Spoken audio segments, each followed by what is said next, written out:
नमस्कार दोस्तों, आपके अपने YouTube चैनल वनडे वर्ड में आपका स्वागत है। दोस्तों, कल की क्लास में हम देखे थे मिश्रण में हम समांगी और विषमांगी तक देखे थे। दोस्तों, आज की क्लास में हम देखेंगे कि मिश्रण को अलग करने की विधियाँ। कितनी विधियाँ हैं? तो दोस्तों इसमें 8 विधियाँ हैं।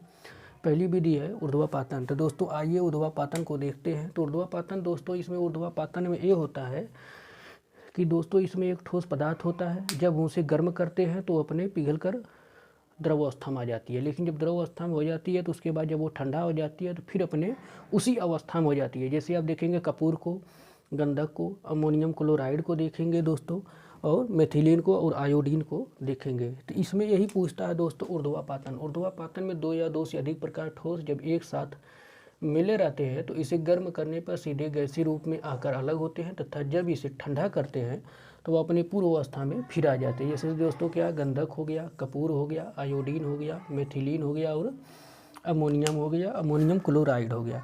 तो दोस्तों दूसरी जो विधि होती है वो आसवन होती है। दोस्तों आसवन में होता है ये कि यदि किसी द्रव में ठोस पदार्थ निलंबित अवस्था में हो तो कुछ समय तक शांत छोड़ दिया जाता है। जब ठोस पदार्थ नीचे बैठ जाता है तो उसे हम अलग कर लेते हैं। मिट्टी के घोल का पानी, जैसे दोस्तों हम लोग अपने देखते हैं कि गांव में ही जैसे होता है कि कहीं पर बाल्टी वाल्टी में पानी जब हमारा घुला रहता है मिट्टी के साथ उसमें घुला रहता है, तो उसे साफ़ करने के लिए पहले जो लोग पानी पीते थे नदी में या घड़े में पानी पीते थे, जब मिट्टी उसमें रहती थी दोस्तों, तो वो जब एक ही में मिली रहती तो उसे कुछ समय के लिए शांत छोड़ दिया जाता था। जब शांत छोड़ दिया जाता था, जो मिट्टी के कण थे वो नीचे बैठ जाते थे। उसके बाद हम लोग नदी से, जिसे सोता कहते हैं, सोता से सब लोग पानी पीते थे। तो उसी तरीके से इसका और साधन सेडिमेंटेशन का उदाहरण कौन है दोस्तों? मिट्टी, पानी के घोल में मिट्टी को अलग करना। तो इस तरीके से दोस्तों होता है। आप देखेंगे दोस्तों गेहूँ भी करते हैं तो पानी में होता है। पानी जब गेहूं को साफ़ किया रहता है, गेहूं को पानी में भिगोया जाता है तो गेहूं नीचे बैठ जाता है दोस्तों। पानी से ऊपर जो गंदगी रहती है निकल जाती है, तो गेहूं को हम अलग कर लेते हैं। तो ये अवसादन विधि दोस्तों कहते हैं इसे सेडिमेंटेशन विधि कहते हैं। तीसरी विधि आती है दोस्तों आसवन।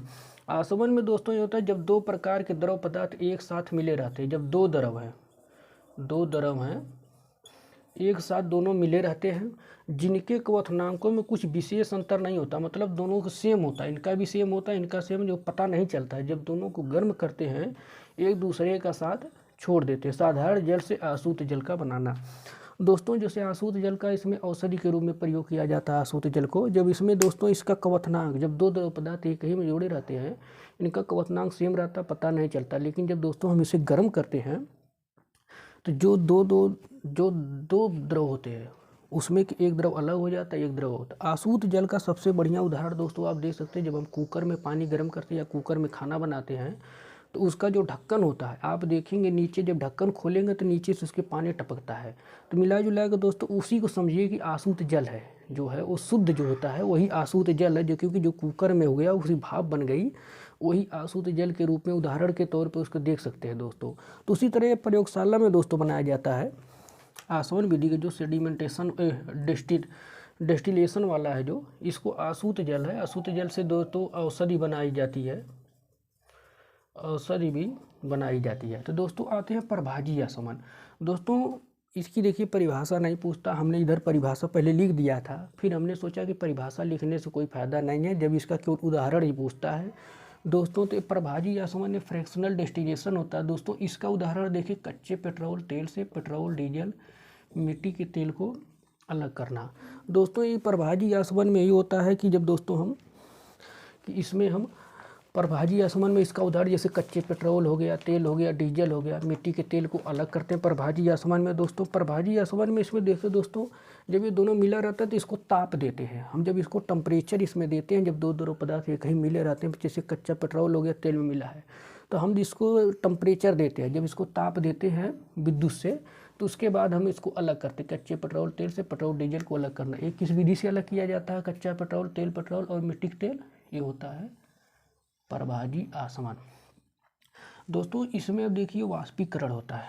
वाष्पीकरण से देखिए गड्ढे के जल से हानि का होना, समुद्री जल से नमक बनाना। दोस्तों इसमें क्या होता है, इसमें वो होता है कि गड्ढे जल, जैसे कोई बीकर ले लिए, हम नमक जैसे बनाते हैं, जैसे गुजरात के तट पे आप चले जाएंगे तो इसी तरह होता है। कियारी कियारी बना दिया जाता है गुजरात में दोस्तों। जब समुद्र का पानी आता है तो इस कियारी में रुक गया पानी, इस कियारी में रुक गया, इस कियारी में दोस्तों जब पानी रुक जाता है तो इसको हम छोड़ देते हैं कियारी बना बना करके। तो धीरे धीरे धीरे धीरे दोस्तों जब एक गड्ढे का पानी सूख जाता है तो नमक इसमें केवल बचा रह जाता है, इसमें जमा रह जाता है। तो दोस्तों इससे हम नमक अलग कर लेते हैं। इसी तरह गड्ढे से जल की हानि दोस्तों देखते होंगे कि आप में बरसात के दिन में अब गड्ढे में पानी धीरे धीरे जमा हो जाता है, जब धीरे धीरे उसमें सूखता चला जाता है, चाहे तालाब हो चाहे पोखरा हो, उसमें धीरे धीरे ये होता है। तो इसका कौन ये वाष्पीकरण विधि, इसे इवेपोरेशन कहते हैं। और दोस्तों अगली विधि है दोस्तों रवाकरण, इसे क्रिस्टलाइजेशन कहते हैं। क्रिस्टलाइजेशन में दोस्तों ये होता है रवाकरण में, इसमें दोस्तों देखिए रोग लगे तंबाकू के पत्ते के रस से वायरस के कण को अलग किया जाता है दोस्तों। तो इसमें क्या उदाहरण है, रवाकरण क्रिस्टलाइजेशन। दोस्तों क्रिस्टलाइजेशन में यही होता है कि 6 रोग लगे, जो रोग लगे तंबाकू पत्ते को रस से वायरस को अलग किया जाता है दोस्तों। इसमें भी एक गड्ढे में इसको अलग कर दिया जाता है, गड्ढे में रखा जाता है रोग लगे तंबाकू। पहले जैसे तंबाकू जहाँ देखिए दोस्तों बनाया जाता है, तंबाकू खेती हम जो तंबाकू लोग खाते हैं उसी तरह नहीं बन जाती है। पहले दोस्तों उसके पत्ते को काटते हैं लोग, एक गड्ढे में इसको सड़ाया जाता है। जब उसको सड़ा देते हैं दोस्तों तो इसके वायरस जो होते हैं निकल जाते हैं, फिर उसको हम निकाल लेते हैं, फिर उसको हम सुखा लेते हैं। तो इस तरीके से दोस्तों इसे रवाकरण विधि कहते हैं। रवाकरण मतलब क्रिस्टलाइजेशन। किस तंबाकू के पत्ते के रस से जो हम वायरस निकालते हैं किस विधि से, वो दोस्तों होता है रवाकरण यानी क्रिस्टलाइजेशन दोस्तों। तो अगली विधि दोस्तों आती है 7वीं की वर्ण लेखन। वर्ण लेखन में क्रोमैटोग्राफ दोस्तों आता है। क्रोमैटोग्राफ में होता है स्याही से नीला रंग के अलग करना, रक्त से लाल रंग का अलग करना। इससे निस्यंदन कागज या नेफ्रिक लिटल कहते हैं। किसे कहते हैं, निस्यंदन कहते हैं। ये लाल रंग से जो अलग किया जाता है स्याही से रक्त के लाल रंग को। दोस्तों ये वर्ण लेखन जो होता है इसे स्याही मतलब हमारे रक्त में है, जिससे लाल रंग को कैसे अलग करना है, और जो रक्त से लाल रंग के अलग करना है, स्याही से नीला रंग कैसे अलग किया जाता है, वर्ण लेखन में ऐसे किया जाता है।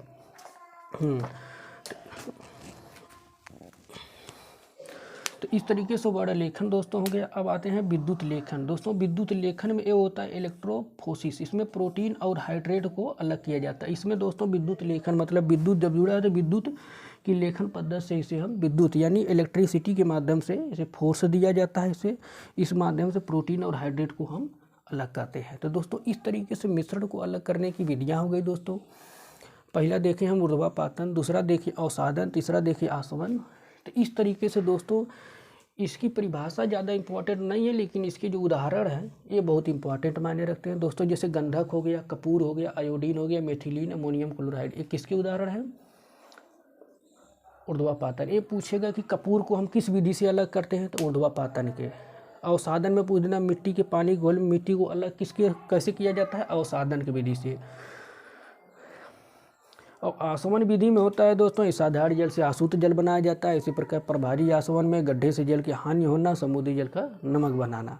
इसी तरह रवाकरण में हो जाता है रोग लगे तंबाकू के रस से वायरस को निकाला जाता है दोस्तों। इसी प्रकार 7वां वर्ण लेखन में है स्याही से नीला रंग अलग करना, और हमारे जो रक्त है उससे लाल रंग को अलग किसी विधि से किया जाता है, वो होता है वर्ण लेखन एक क्रोमैटोग्राफ। 8वां आता है दोस्तों विद्युत लेखन। विद्युत लेखन में इलेक्ट्रोफोसिस, इसमें इलेक्ट्रिक दिया जाता है, विद्युत दिया जाता है। विद्युत के माध्यम से उसे टेम्परेचर गर्म करते हैं दोस्तों। उस तरीके से अपनी जो उसकी प्रयोगशालाएं जो विधि हैं उसके माध्यम से वो लोग करते हैं। इसमें प्रोटीन और हाइड्रेट को हमको अलग करके हम इस तरीके से प्राप्त करते हैं, प्रोटीन और हाइड्रेट को अलग अलग करके। तो इस तरीके से दोस्तों आज हमने देखा मिश्रण को अलग करने की विधियाँ जो 8 थी, ये जो बहुत इंपॉर्टेंट है। इनके उदाहरण जरूर दोस्तों याद रखिएगा। तो मिलते हैं दोस्तों एक अगली अच्छी क्लास में। धन्यवाद।